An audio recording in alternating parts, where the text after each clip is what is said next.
Welcome to Manny's TV Talk, where we will talk about all of our favorite reality TV shows and news surrounding them. Grab a snack, a drink, and get comfortable because this starts now. Who you are. You are the woman who gets proven that you did a shitty thing and you don't just lay down and say you're sorry. Hello everybody, what is up? Welcome back. Today we're going to be discussing the first part of the Real Housewives of the Real Housewives of Orange County Season 17 reunion. So many housewives on right now, I don't even know. I'm getting them confused. But anyway, you guys, we got the first part of the reunion. This is only going to be a 2-part reunion, which I like. I think that should be the norm. I don't think there should be any reason to be stretching reunions for 3 parts. So I like that they're doing these 2 parts like with Atlanta. First of all, I want to say they had a huge, gigantic beach backdrop, which when I first saw the pictures online, I thought they were actually filming on a beach because that's how real it looked. 100% realistic and beautiful. But the reunion begins with Andy greeting the ladies. Of course, Tamara's back. Emily has lost some weight. Gina is now a real estate agent with 2 homes in escrow. Heather's there. This is Jen's first reunion. Shannon has a, big hairstyle like Christina Aguilera. Now, it's important to remember that this reunion was filmed about a week before the DUI incident and the crash that Shannon had. So we will probably see more of that in next season. But the first segment is Tamra and her return. So we see Tamara coming back to the group, the gym closing, reuniting, and rekindling her friendship with Shannon. Her and Shannon are great now. So we saw that package. And Tamara says she and Shannon have been doing great, and Eddie is coming up with a new line of supplements.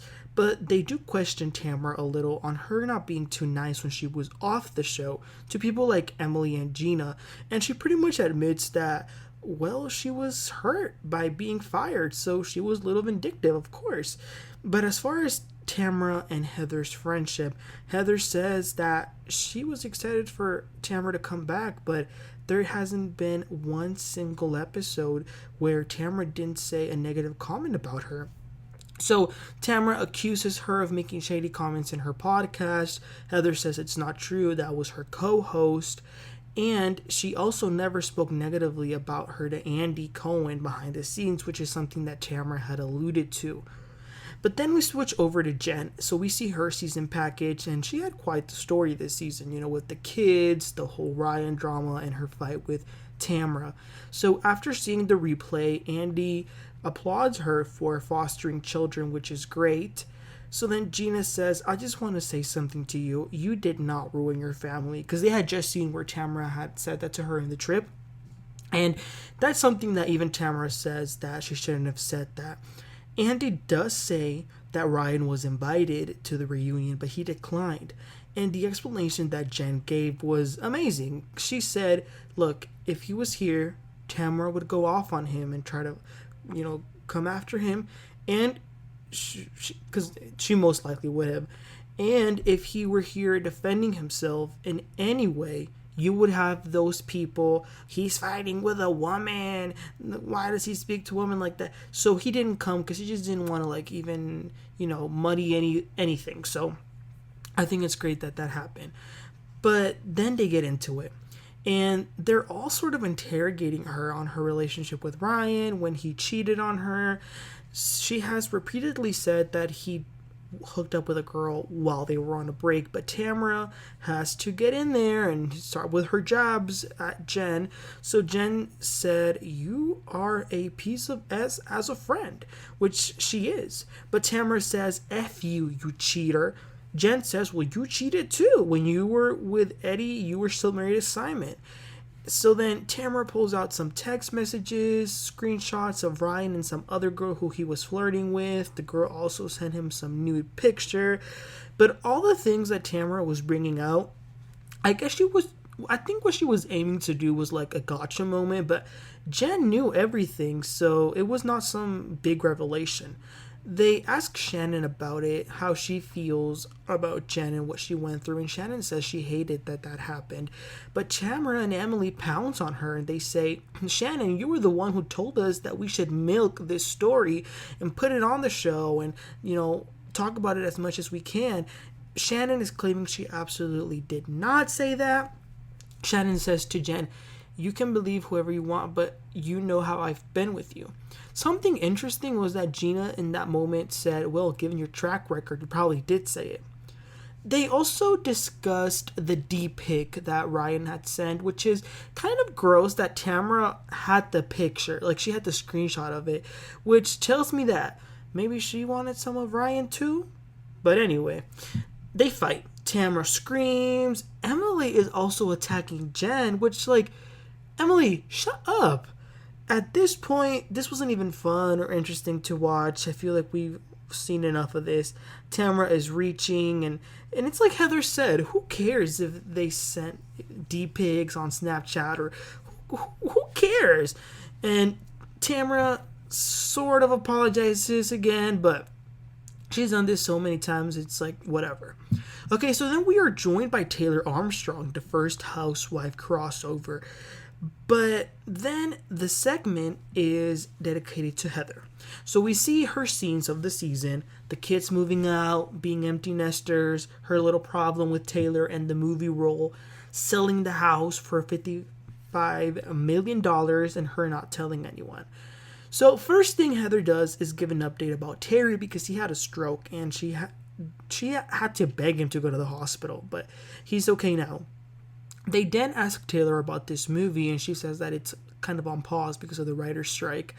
Then they ask her about Heather, and Taylor says that Heather was very dismissive.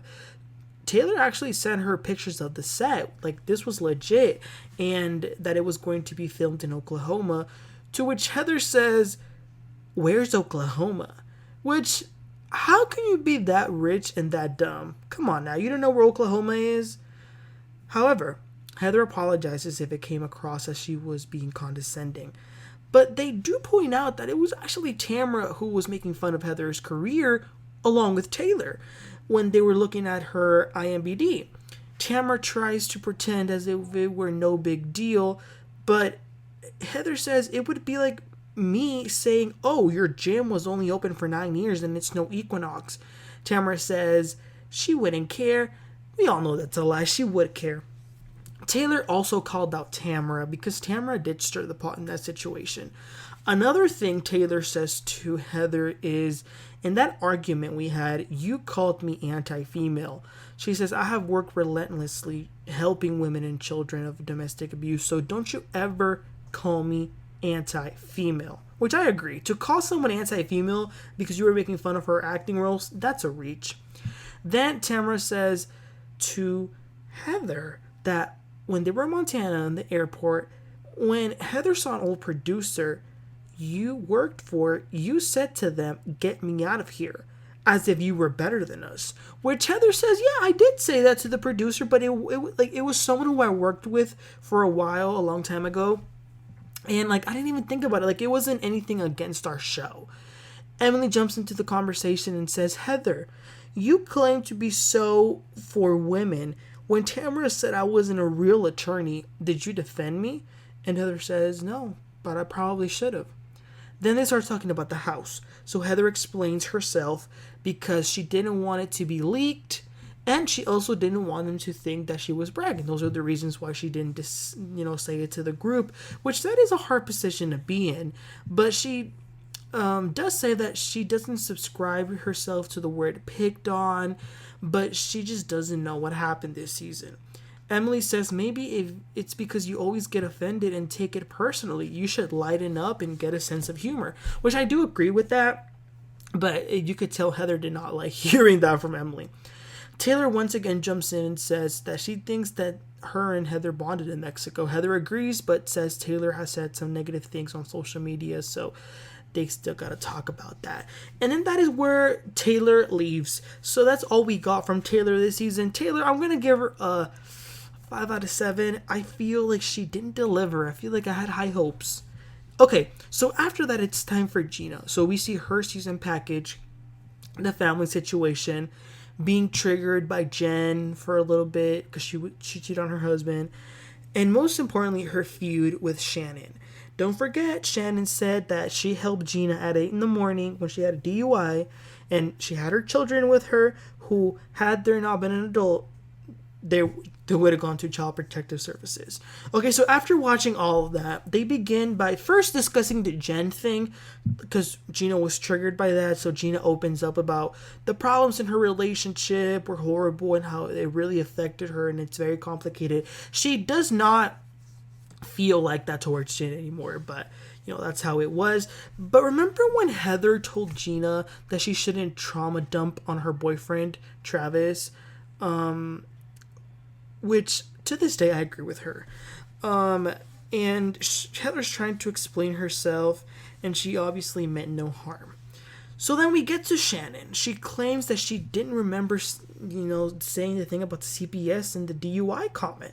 She says she already apologized at the pumpkin patch, but what she meant was not that her kids will be taken to CPS and that, they won't be with her any longer. But when she was arrested, had there not been any other adult in the moment, the state would have taken the kids. Which, that is true. But it bothered Gina. She says, Shannon, name my children's names. Shannon wasn't even able to do it. She can't remember. So Gina says, exactly. You don't even know my children's names. Don't you ever speak on them again. This is the angriest I've seen Gina. She was very upset, and rightfully so. Shannon says she was upset that Gina was going around discussing her relationship. Gina says, you are the type of woman who will never apologize for what you say. Shannon says that when she saw the episode, she was mortified hearing that she had said it. But at the same time, she thought that when they were at the pumpkin patch, it had already been established that she did say it and that she apologized.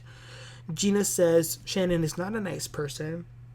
So Shannon says, do I need to make a list of all the nice things I've done for you?